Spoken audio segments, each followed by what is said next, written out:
Hi guys! So dito tayo ngayon sa Cebu at pumunta tayo ngayon dito sa Temple of Lea. Do you know that this temple is made out of love? Dahil mahal na kanyang husband ng isang wife, pinagtayo niya ng temple. Ano nga pala yun? Ang temple ko.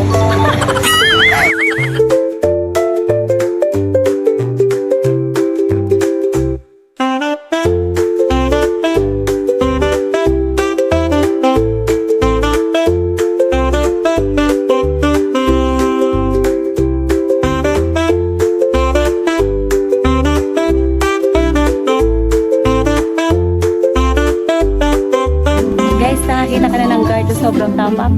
Sa sobrang tapang, pinapakita niya na ang kanyang kalagayan. Oo, yan ang isa lang. Tapos niya, diba? Guys, ito yung makita mo, sobrang tapang, walang tinatagong ika. Diba? Talaga yung papakita mo. Lalaban ka ba? Ganito ang kalaban mo? Alam mo, pag natalo to, nawala yung sa data niya, isasakla niya lang to, makakabili siya uli. Ginituan eh.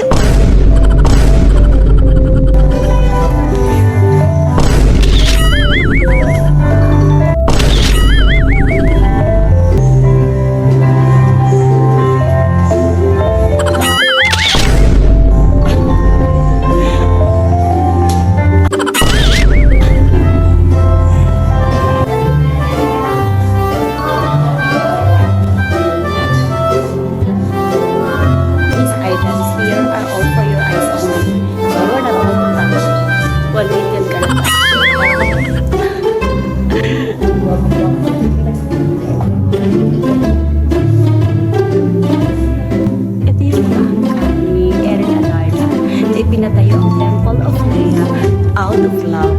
Come on, let's go. This temple is dedicated for her, for the love of God. This is the master. Hindi naman kami nagkakalas.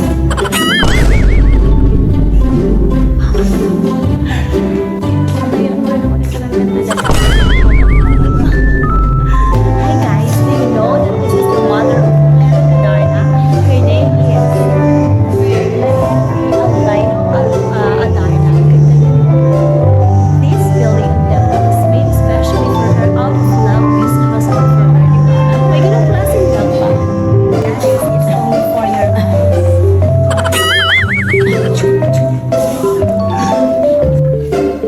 pinagbibigyan pala dito ang mga guards nila. Pwede mong iuwi. Sa halagang 2,600, ay iuwi mo na ang mga guard nila. General price only. You break it, you buy it, of course. If you don't wanna break it, you wanna buy it.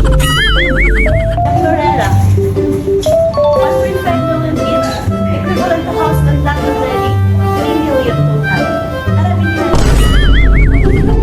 Guys, pwede mo palang iuwi si Lea. Si Lea, nagkakahalaga siya na 3,900. Hayaan mo na si Lea dyan.